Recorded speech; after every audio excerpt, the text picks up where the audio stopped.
하나님의 말씀은 마태복음 9장 1절에서 8절. 마태복음 9장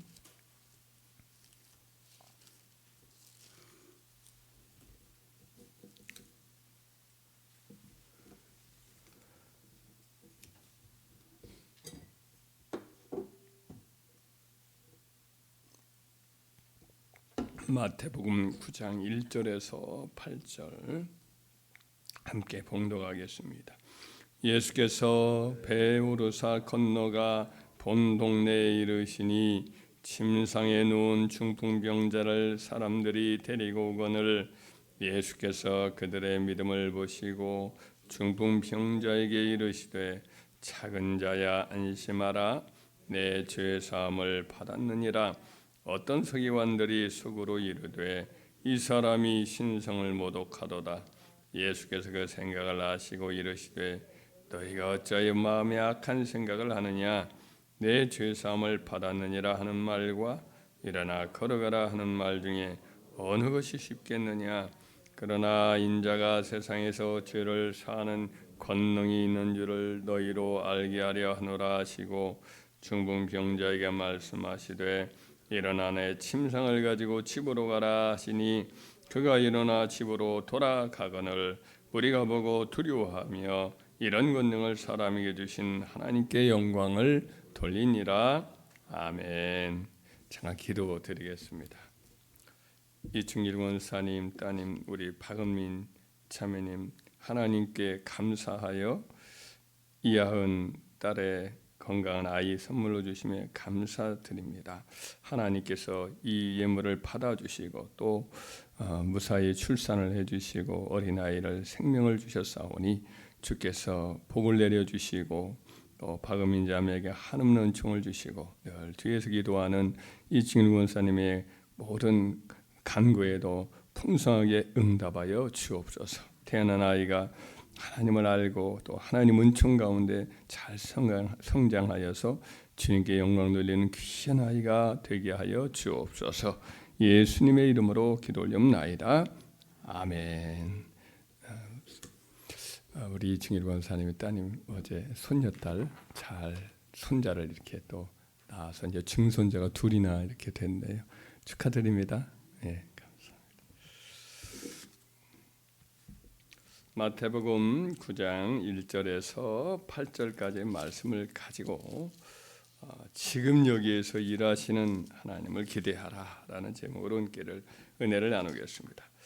오늘 본문 말씀에 보면 예수님께서 한 집에 들어가셨을 때에 사람들이 너무 많이 운집을 해요. 그래서 그 동네에 한 중풍병자를 예수님께 데려와 고침받기 원하는 사람들이 도저히 데리고 갈 수가 없으니까 이제 지붕으로 올라가서 지붕을 뜯었어요. 뜯고 예수님 앞에 달아내렸습니다. 그래서 예수님이 그때 그들의 믿음을 보시고 그 환자에게 작은 자여 안심하라 네 죄사함을 받았느니라 이렇게 말씀을 했어요. 그러자 그곳에 있었던 바리새인들이 예수님이 죄사함의 그 은혜를 베푸는 걸 보고는 이것은 하나님만이 할 수 있는 일인데 신성을 모독하는 그런 말을 하는구나 하면서 이제 속으로 생각을 하지요.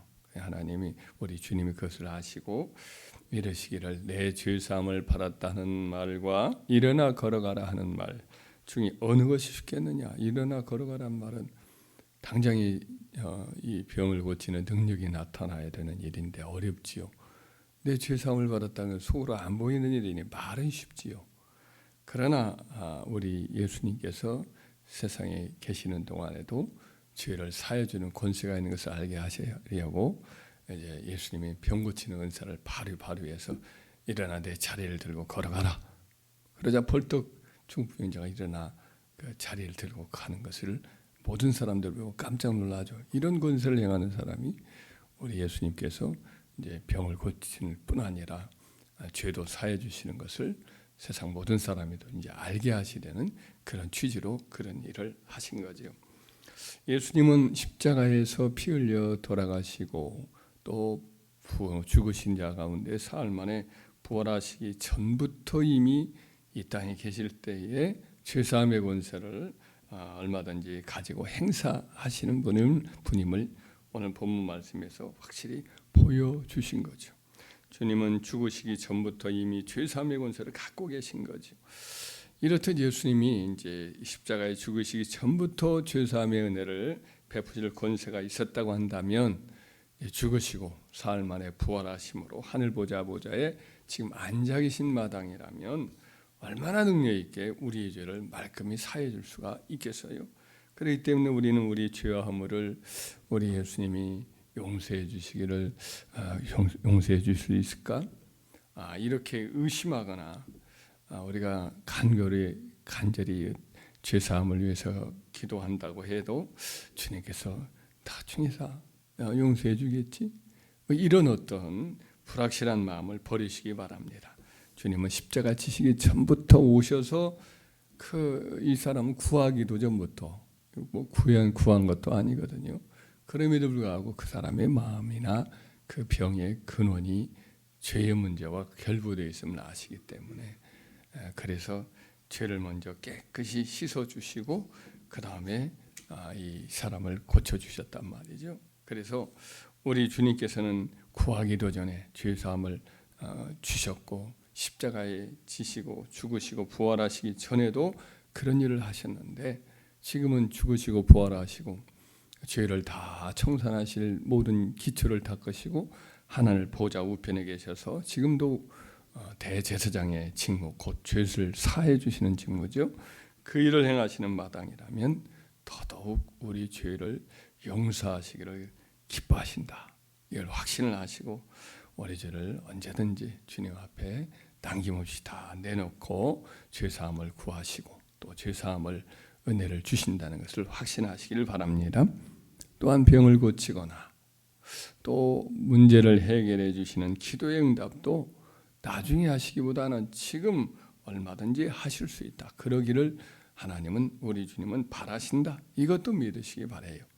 성경에 보면 성경에 나오는 사람들도 하나님께서 자기들의 문제를 당장 해결해 줄 수 없거나 또 당장 해결해 주려고 하지 않는다. 이렇게 생각을 하곤 했습니다. 예를 들면 베데스의 연못가에 누운 수많은 사람들이 떠워서 천사가 와서 그 베데스다 연못을 이렇게 한번 흔들어서 움직이게 할 때에 그때 맨 처음 뛰어 들어간 사람 한 사람만 고치신다.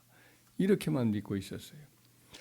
그래서 이 한 사람은 중풍병이었는데 자기를 거기에다 이렇게 물이 동할 때 넣어주는 사람이 없었단 말이죠. 그래서 하염없이 그냥 계속 기다리고만 있는 거죠.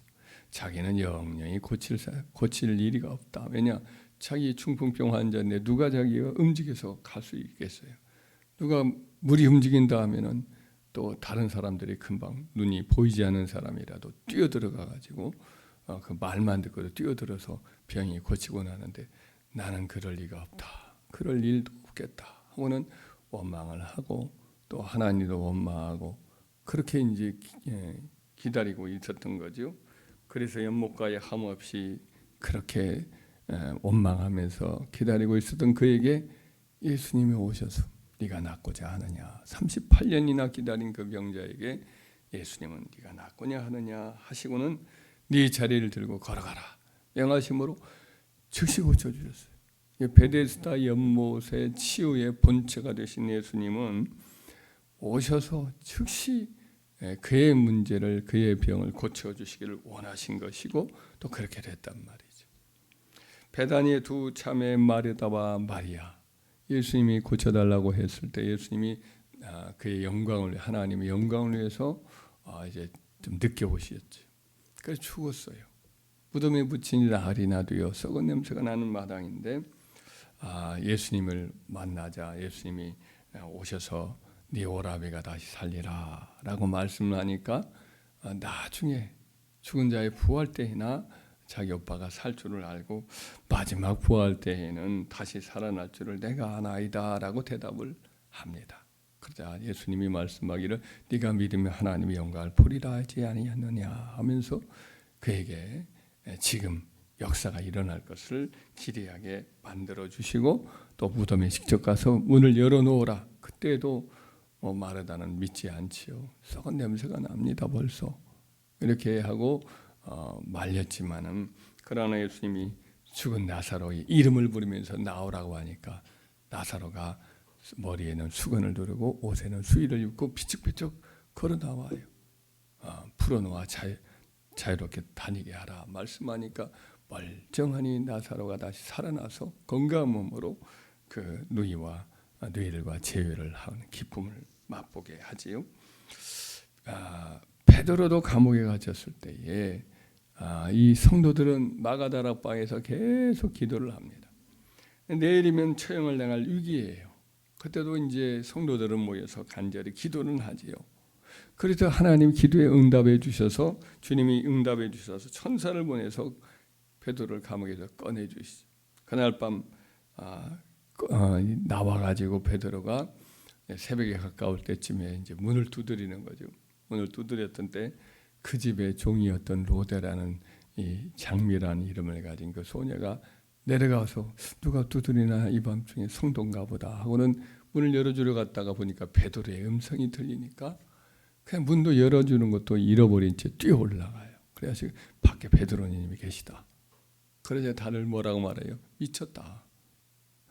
베드로님이 분명하다고 그렇게 말을 하니까, 그러면 그의 천사다. 그럴 리가 없다. 당장 내일 이 십자가, 내일 내 칼에 목베어서 죽을 위기가 있는데 그럴 리가 없다고 한다면 기도한 것이 무슨 의미가 있겠어요? 우리 베드로님 처형당할 것은 분명하다 하고는 그냥 기도만 한 것뿐이 아니겠어요? 지금 당장 일이 하나님의 역사가 일어날 것을 안 믿었단 말이죠. 그러나 하나님께서는 기도에 응답해 주셔서 그날 베드로를 살려주시고 또 이렇게 무사히 또 피하게 하셔서, 또 나중에 놀랍게 그를 죽이려고 했던 아그리파 2세는 하나님이 심판하셔서 벌레 먹여서 이제 죽이게 하시는 그런 구원의 역사를 일으켜 주셨지 않습니까? 이렇듯 우리는 하나님의 능력을 믿고 기도하지만은 종종 하나님께서 지금 당장 여기서 일하실 것을 믿지 않을 때가 종종 많이 있어요.